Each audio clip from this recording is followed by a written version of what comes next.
రెడ్డి పాలనలో గురుకులాలు సాంఘిక సంక్షేమ హాస్టళ్లలో చదువుకుంటున్న వేలాది విద్యార్థులు ఆగమయ్యారని, ఇప్పటికే ప్రభుత్వం 49 మంది విద్యార్థులను పొట్టన పెట్టుకున్నదని మాజీ మంత్రి హరీష్ రావు ఆగ్రహం వ్యక్తం చేశారు. 3 లక్షల కోట్ల బడ్జెట్ ఉన్న రాష్ట్రంలో ఎస్సీ, ఎస్టీ, బీసీ విద్యార్థులకు కనీసం కడుపు నిండా అన్నం పెట్టే పరిస్థితిలో కూడా ప్రభుత్వం లేదని మండిపడ్డారు.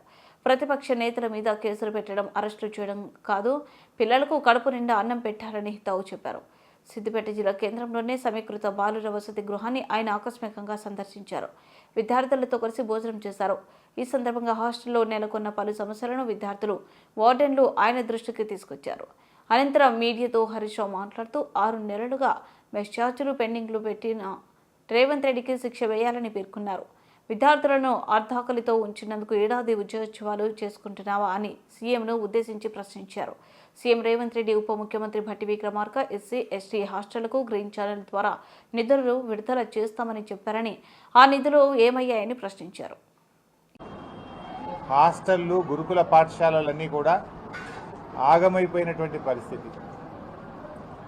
రేవంత్ రెడ్డి పాలనలో వేలాది మంది విద్యార్థులు ఆసుపత్రుల పాలయ్యారు. 49 మంది ముక్కుపచ్చలారని పసిబిడ్డలు ఇవాళ పొట్టన పెట్టుకున్నది రేవంత్ రెడ్డి ప్రభుత్వం. 3 లక్షల కోట్ల బడ్జెట్ ఉన్నటువంటి ఈ రాష్ట్రంలో ఈ ఎస్సీ, ఎస్టీ, బీసీ పిల్లలకు కడుపు నిండా అన్నం పెట్టడం కూడా చేతనైతే లేదంటే ఈ ప్రభుత్వం యొక్క ప్రాధాన్యతలు ఏందో మనం అర్థం చేసుకోవాల్సిన అవసరం ఉంది.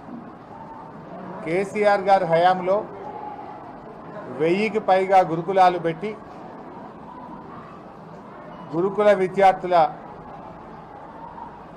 గౌరవాన్ని, ప్రతిష్టను ఎవరెస్ట్ శిఖరమంత ఎత్తు మీద కేసీఆర్ గారు నిలబెట్టారు. ఈరోజు నేనున్నటువంటి ఈ ఇంటిగ్రేటెడ్ హాస్టల్లో చాలా ఆశ్చర్యానికి లోనయ్యాను. రేవంత్ రెడ్డి అసెంబ్లీలో మాట్లాడుతూ, ఉప ముఖ్యమంత్రి భట్టి విక్రమార్క గారు మాట్లాడుతూ ఎస్సీ, ఎస్టీ హాస్టళ్లకు గ్రీన్ ఛానల్లో డబ్బులు ఇస్తున్నాము అని చెప్పారు. Green channel. కానీ ఈరోజు ఇక్కడికి వచ్చి నేను పరిశీలిస్తే ఈ సిద్దిపేట పట్టణంలో ఉన్న ఇంటిగ్రేటెడ్ హాస్టల్లో June, July, August, September, October, November, December running month పక్కన పెడితే కూడా 6 నెలల నుంచి ఈ హాస్టల్కు ఇంతవరకు మెస్ ఛార్జీలు చెల్లింపు జరగలేదు. దాదాపు 9,50,000 రూపాయల మెస్ ఛార్జీలు ఫైనాన్స్ డిపార్ట్మెంట్లో క్లియరెన్స్ కోసం పెండింగ్లో ఉన్నాయి. హాస్టల్ వార్డెన్లు ఉద్దర తెచ్చి, అప్పు తెచ్చి, బంగారం కుదబెట్టి పిల్లలకింత అన్నం పెట్టే ప్రయత్నం చేస్తూ ఉన్నారు.